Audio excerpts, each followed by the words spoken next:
Wouter, here we are at Kitty Hawk this time, and you finished, of course, the series of Flights to Nowhere, and now you're starting your next series. Do you want to tell me a bit about it?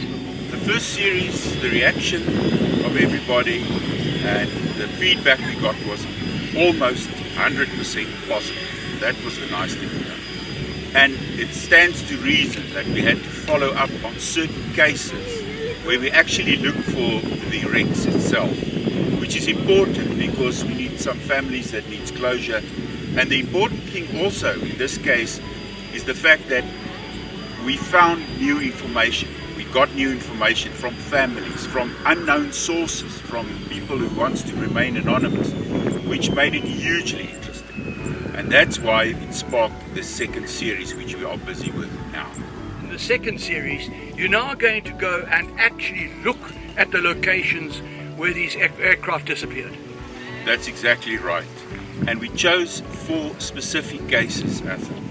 And I can tell you now, we will not find all of these wrecks. In these cases that we've chosen, Athol, in these specific cases, we know that we will not, most probably not, find all 4 of them. But we do have some information that we will at least try and find 3 out of the 4. The challenges regarding these cases are the 4 corners of Southern Africa. So you can imagine the jungles of Africa. That's going to be a great challenge, great challenge. The sea, the bottom of the sea, the ocean, it's rough, it's got currents, and then obviously the mountains. There's some wrecks lying in the mountains. So it's a huge challenge that's lying in here. One of these specific is the Vickers Viscount, the Rietbok, that's lying off the coast of Kaiser's Beach somewhere in East London in the Indian Ocean. Do you want to elaborate a little bit on that one? I thought that case is very controversial and always was. And it's a case that we specifically looked at due to the fact that we've got some new information. I need to say that, that's very important. We have narrowed the search area due to the information that we received. And it makes more sense because that piece of information that we got places the aircraft just before impact at a completely different spot as what everybody thought. Right, our next series, Plane Wreck Hunter. This episode will be the last episode. We're filming it now. And you can imagine the logistics to get into the ocean. The currents down there at East London is a huge challenge. And you have to have the perfect equipment to see the seafloor. And then diving is a challenge because it's actually quite deep there. But we're very positive that we've already established, I would say, about 85% to 90% where the wrecks lie. The other 3 that you've chosen, what are they and where are they?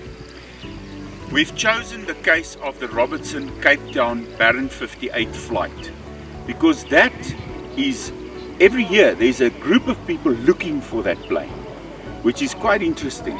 And we know, we think we know what happened there, but still we want to go on the hunt and see, maybe because of the mountainous terrain and so, maybe we're lucky, we'll find something there. The third one will be the Tanzania wreck, which are the 2 professional hunters flying from Dar es Salaam down here to South Africa. They were on their way overhead the African jungle, you can imagine.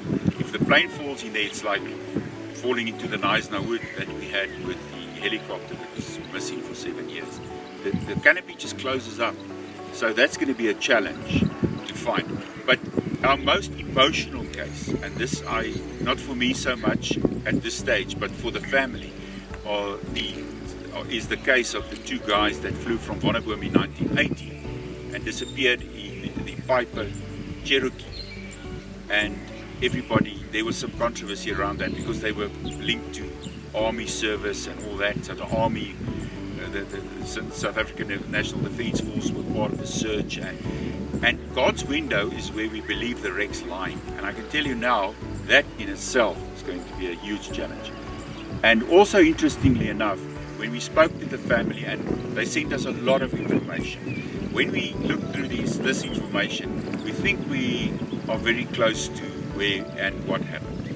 And I can tell you now, it's already a challenge, and we haven't even hit the dirt in terms of walking and climbing mountains and all that. That's still ahead. But our information is perfect at the moment.